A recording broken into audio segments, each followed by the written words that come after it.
오늘은 룻기 어제 말씀에 이어서 한번 보겠습니다. 룻기의 배경이 되는 때가 있죠.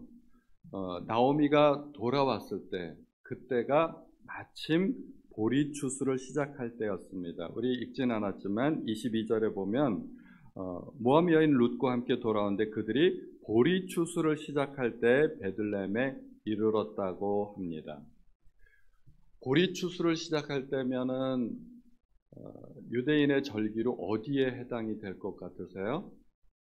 맥추절이죠. 보리 맥자 추수 추자를 써서 맥추절입니다. 유대인들은 절기 때마다 읽는 성경이 있어요. 예를 들면 6월절 때는 이제 하나님과의 관계가 막 시작이 되는 거잖아요. 이제 애굽에서 구출을 받아가지고 하나님과의 관계가 막 시작되는 거기 때문에 그 사랑의 관계를 묘사한 아가서를 읽습니다. 장막절에는 그들이 이제 들판에 나가서 초막을 지어놓고 일종의 가짜 집이죠. 텐트를 쳐놓고 인생 무상, 인생은 참 이런 초막과 같은 거야. 그러면 어떤 성경을 읽어야 될까요? 전도서죠. 인생 무상을 노래한 전도서를 읽게 됩니다. 불임절에는 에스더서를 읽고 맥추절에는 뭘 읽을까요? 룻기를 읽습니다. 그래서 이 룻기는 맥추절의 책이라고 생각하면 됩니다. 배경이 맥추절이에요. 나오미와 룻이 돌아왔을 때 보리 추수가 시작되었다는 말은 이제 막 곡식이 나기 시작했다는 것이고 여기에 복선이 깔려 있는 거죠. 나오미와 룻이 살 길이 열렸다는 복선이 깔려 있는 것입니다. 그래서 룻기는 맥추절의 책이기도 하지만 이 맥추절은 또 다른 이름이 있습니다. 유대인들이 6월절 지나서 첫 번째 안식일을 지내고 그 안식일 다음날 보리의 첫 단을 흔드는 초실절이 있습니다. 6월절 지나자마자 초실절이 있고 초실절로부터 7일이 7번 지난, 그래서 일주일이 7번 지난 다음 날이 이 맥추절이에요. 그래서 7일이 7번 지났다고 해서 맥추절을 77절이라고도 부릅니다. 그래서 성경에는 다른 이름으로 나오는데 같은 절기라고 생각하시면 됩니다. 7일이 7번 지났기 때문에 77절인데 그럼 49일이죠. 49일이 지난 그 다음 날은 50번째 날이잖아요. 그래서 이 77절의 또 다른 이름이 오순절입니다. 그래서 맥추절, 77절, 오순절, 이거는 다 같은 이름이라고 생각하시면 됩니다. 그런데 유대인들은 77절과 맥추절은 알지만 오순절에 대해서는 잘 모르죠. 유대인들은 신약이 없기 때문에 유대인들은 오순절은 잘 모릅니다. 그래서 우리는 룻기를 묵상하면서 맥추절의 책이기도 하지만 오순절의 책이라는 것을 우리가 또 알아야 됩니다. 오순절, 그럼 우리가 딱 머리에 떠오르는 게 있죠. 오순절 뭘까요? 성령 강림, 성령 강림절이라고도 그래서 우리는 그렇게 부릅니다. 마가의 다락방에서 기도할 때 그들이 방언을 받고 성령이 임하고, 그래서 룻기는 성령의 책입니다. 성령께서 역사하시는 내용이 보이지 않게 사람들 사이에서 나타나고 있는 것이죠. 룻기와 마찬가지로 여성의 이름으로 된 또 하나의 책이 있죠. 그게 에스더서입니다. 그런데 룻기와 에스더는 여러 가지로 공통점도 있고 비교가 되는데 희한하게 이 두 권은 성경책인데도 불구하고 하나님이 드러나지 않아요. 하나님의 역사가 전혀 없어요. 하나님께서 뭘 하셨다는 내용도 없고 하나님께서 무슨 말씀을 하셨다는 내용이 없어요. 하나님의 역사가 전혀 드러나지 않는 책입니다. 그래서 어떤 신학자들은 이런 게 성경으로 이렇게 들어가 있어야 되나 하는 그런 고민도 했다고 하는데, 그러면은 이게 왜 성경이 될 수 있을까요? 하나님의 역사가 눈에 보이게 드러나지 않지만 눈에 보이지 않는 성령님의 역사가 있기 때문입니다. 룻기와 에스더는 성령께서 사람들의 마음속에 들어가서 역사해요. 성령 충만한 사람들의 역사가 있고 또 사람들을 이렇게 우연을 가장해서 이렇게 만나게 하시고 그런 역사들이 있어요. 그게 룻기와 에스더입니다. 룻기와 에스더를 통해서 성령께서 어떻게 역사를 하실까요? 사람들로 하여금 올바른 선택을 하게 합니다. 사람이 망할 때 왜 망하게 될까요? 선택을 잘못했기 때문에. 사람들이 어떻게 하면 다시 흥하게 될까요? 어떻게 하면 회복될까요? 올바른 선택을 하게 될 때 사람들은 회복의 역사가 일어나게 됩니다. 그래서 룻기에도 보면 올바른 선택을 하는 이야기가 있고 또 올바르지 못한 선택을 하는 이야기가 있습니다. 올바르지 못한 선택을 하면 망하게 돼요. 그런데 올바른 선택을 하게 됨으로써 사람들이 다시 회복됩니다. 이런 것들이 룻기의 이야기이기도 하고 또 에스더의 이야기이기도 합니다. 우리는 매일마다 선택을 하지 않습니까? 크고 작은 선택을 해야 됩니다.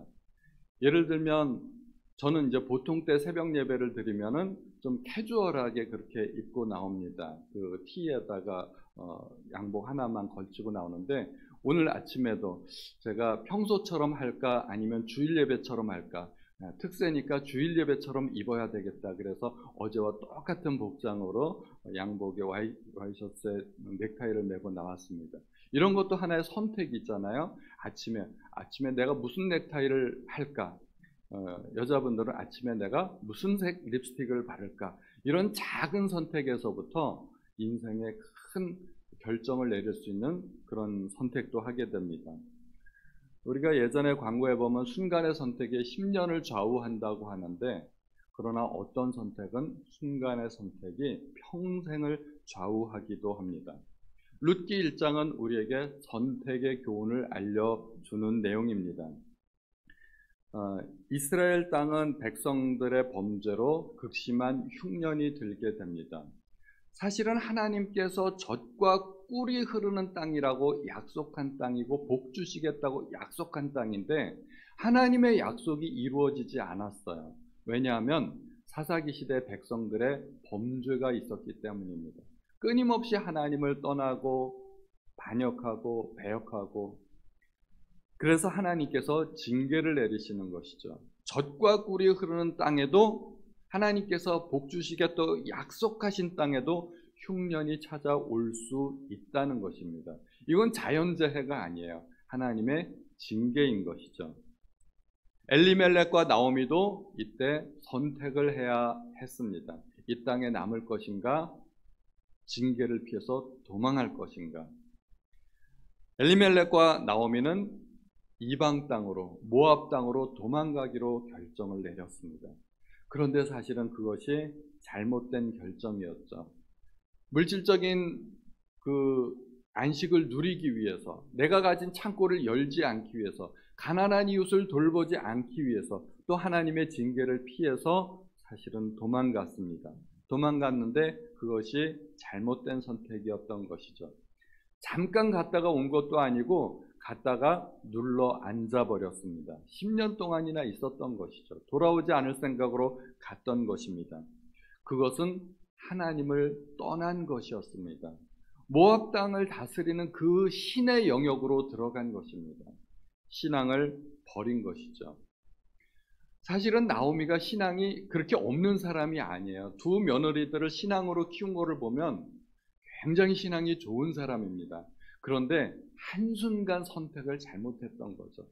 한순간 내가 모압 땅으로 가서 내가 좀 편하게 살아보겠다고 생각한 것이 그렇게까지 될 줄은 몰랐던 것이죠.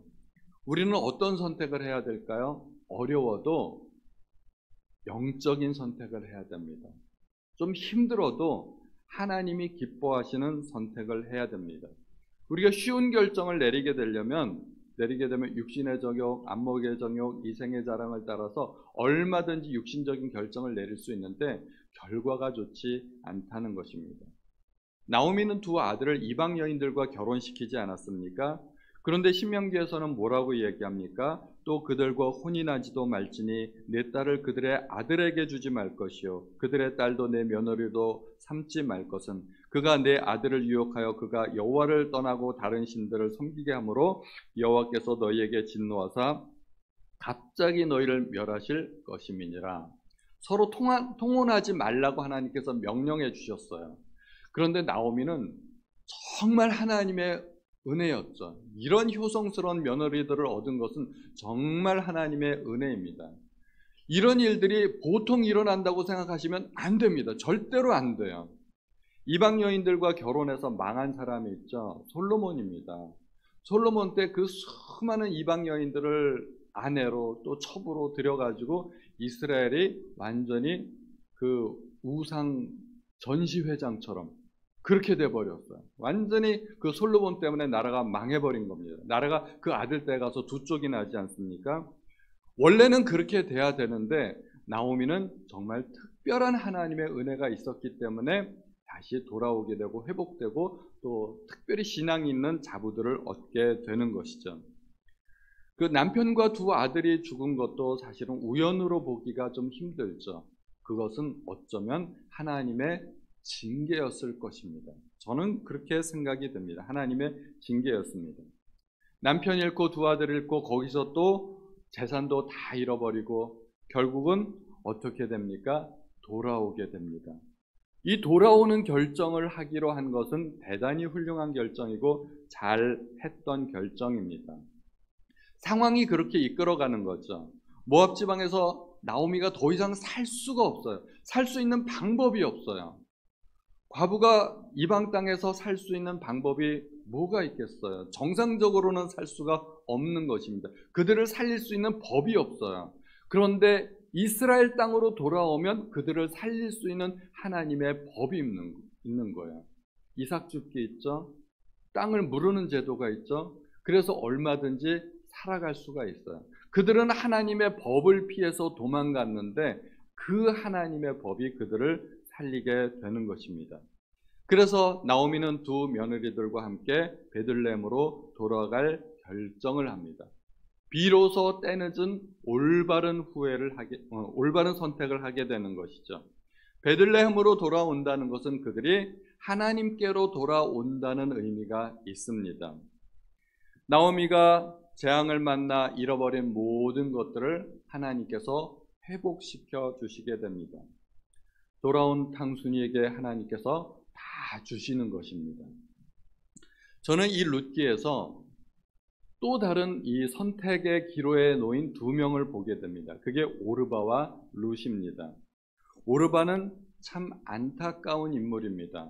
왜냐하면 오르바도 룻처럼 될 수 있었던 것이거든요. 나오미에게는 두 며느리가 있었는데 오르바와 룻이었는데 둘 다 효성이 지극한 며느리였습니다. 처음에 돌아올 때는 둘 다 데리고 같이 오려고 생각을 했습니다. 그런데 나오미 입장에서 생각을 해보니 이 두 며느리 입장이 참 난감한 거예요.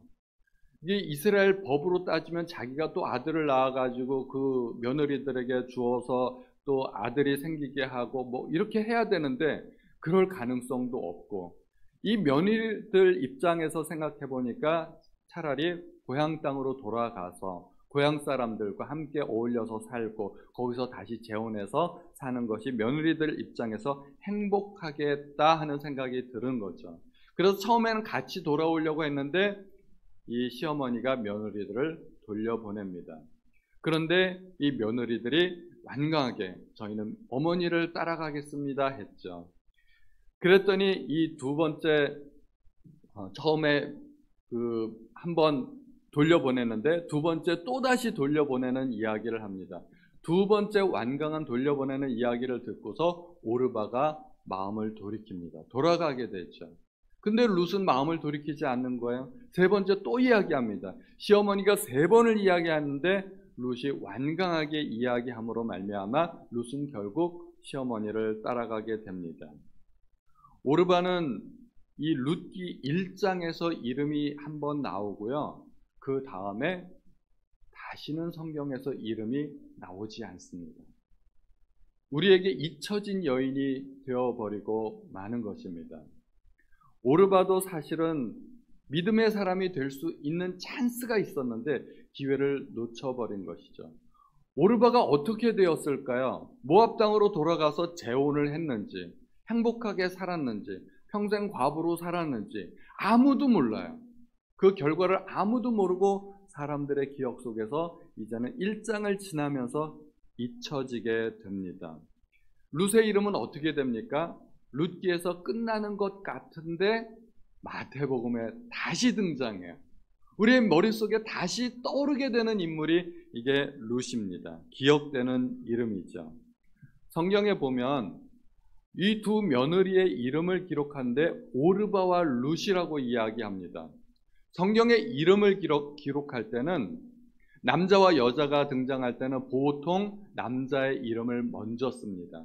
그리고 연장자와 연소자가 있을 때는 연장자의 이름을 먼저 기록합니다. 또 믿음이 좋은 사람이 있을 때는 믿음의 순서대로 믿음 좋은 사람이 먼저 기록되고 믿음이 없는 사람이 나중에 기록되는 그런 순서가 있습니다. 오르바와 룻이라고 하면 오르바가 더 하나님 보시기에 눈에 띄었다는 이야기죠. 아니면 오르바가 맏며느리일 것 같은데 사실은 오르바가 둘째 며느리입니다. 룻이 맏며느리입니다. 아들들의 이름을 기록한 것을 보면 아들들의 이름은 말론과 기련이라고 항상 그렇게 나오거든요. 말론과 기련, 말론과 기련. 그래서 말론이 맏아들인데 룻은 말론의 아내였던 것이죠. 룻이 둘째 며느리임에도 룻이 맏며느리임에도 불구하고 그런데 오르바의 이름이 항상 먼저 나와요. 그런데 오르바는 잘못된 선택을 함으로 말미암아 성경에서 잊혀진 이름이 됩니다. 우선 오르바가 나오미의 며느리가 되었다는 것은 개종을 했다는 의미가 됩니다. 모압 여인이었지만 모압 신을 섬기는 사람이었지만 이스라엘 집안에 들어옴으로써 신앙교육을 받게 되는 것이죠. 신앙교육을 받게 됨으로써 두 며느리가 모두 하나님을 믿게 됩니다. 두 며느리가 돌아갈 때 뭐라고 얘기하냐면 우리가 어머니와 함께 어머니의 백성에게로 돌아가겠습니다 라고 이야기를 합니다. 어머니의 백성에게로 돌아간다는 이야기는 단순히 어머니의 고향으로 그 지역을 이야기하는 것이 아니라 어머니가 소속된 그 백성, 그 관습과 종교에 내가 따르겠습니다 하는 이야기가 되는 것입니다. 그 당시 종교는 굉장히 중요했거든요. 한 민족의 정체성을 결정하는 것이었습니다. 그런데 나오미가 돌아가라 했을 때 결국은 오르바가 돌아갑니다. 오르바가 돌아갈 때 자기의 민족에게로, 자기의 백성에게로 돌아갈 뿐만 아니라 그 신들에게로 돌아간다는 표현을 하고 있습니다. 1장 15절에 보면 나오미가 세 번째 이야기하면서 또 이르되 보라 내 동서는 그의 백성과 그의 신들에게로 돌아가나니 너도 너의 동서를 따라 돌아가라 이야기하고 있습니다.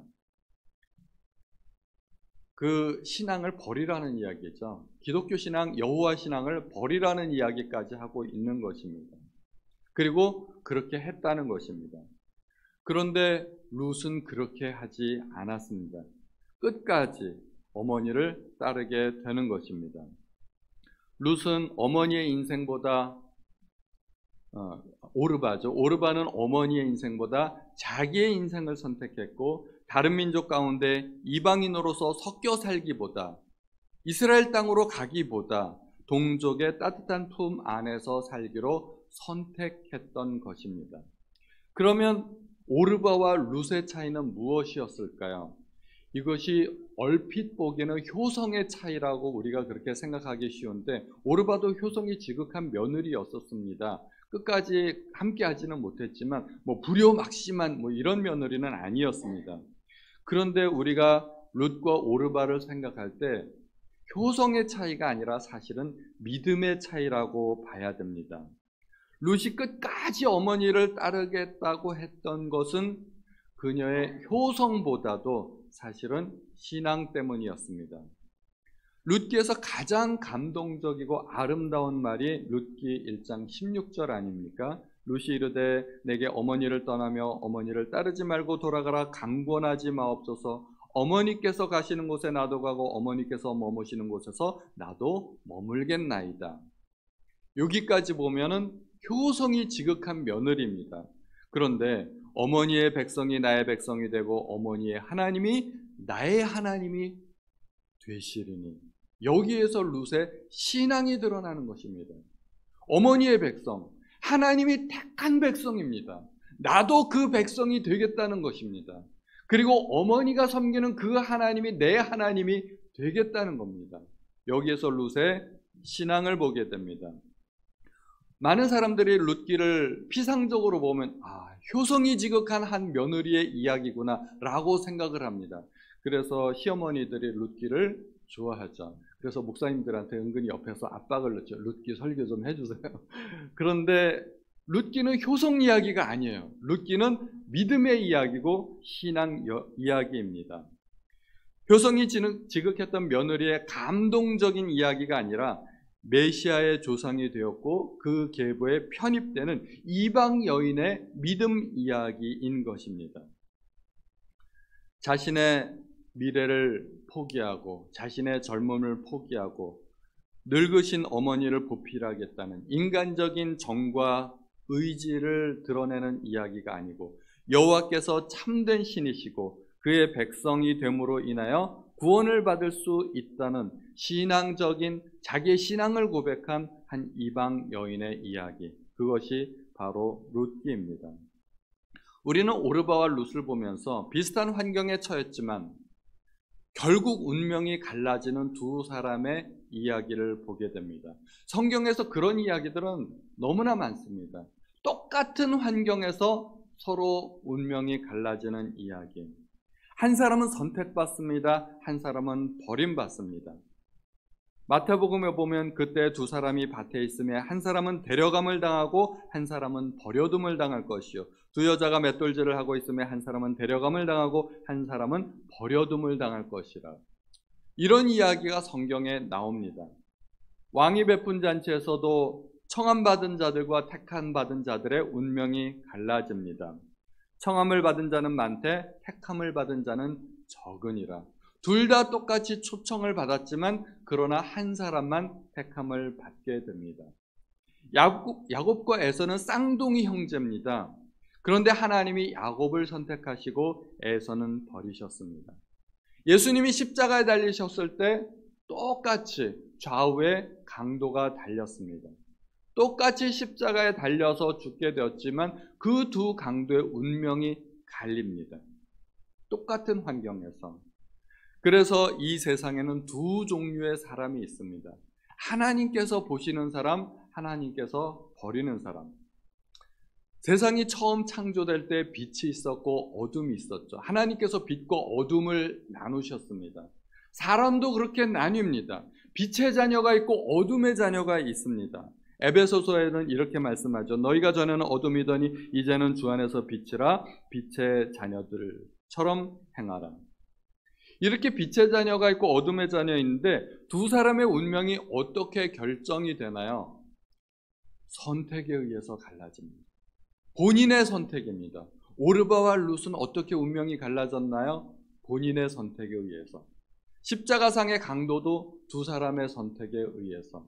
야곱과 에서도 사실은 하나님께서 선택하셨지만 장자권을 누가 버렸습니까? 에서가 스스로 팔아버린 겁니다. 본인의 결정에 의해서 장자권을 팔아버렸습니다. 이렇게 선택에 의해서 하나님의 백성이 될 수도 있고 되지 못하고 버림받는 길을 갈 수도 있습니다. 오직 믿음의 선택만이 하나님의 가족이 되는 것입니다. 우리는 어떤 선택을 해야 될까요? 믿음의 선택, 성령을 따라 선택해야 됩니다. 어떤 것이 성령의 선택이 될지 혹시 헷갈리시나요? 어떤 것이 옳은 결정인지 잘 모를 때 쉽게 결정하는 방법을 알려드릴게요. 손해보는 결정하시면 됩니다. 그게 옳은 결정입니다.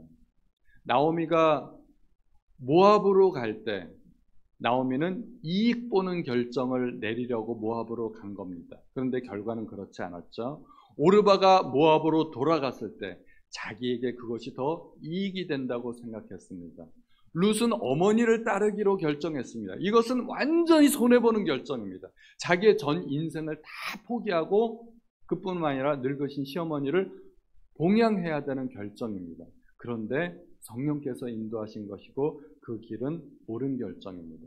세상 사람들은 어떤 결정을 내리나요? 세상 사람들이 뭔가를 결정할 때 결정의 근거가 되는 기준은 딱 하나예요.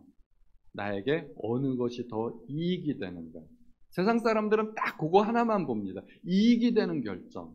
우리 그리스도인들은 손해보는 결정을 내릴 줄 알아야 됩니다. 내가 손해보면 하나님께서 채워주실 것을 믿어야 됩니다. 그게 믿음인 거예요.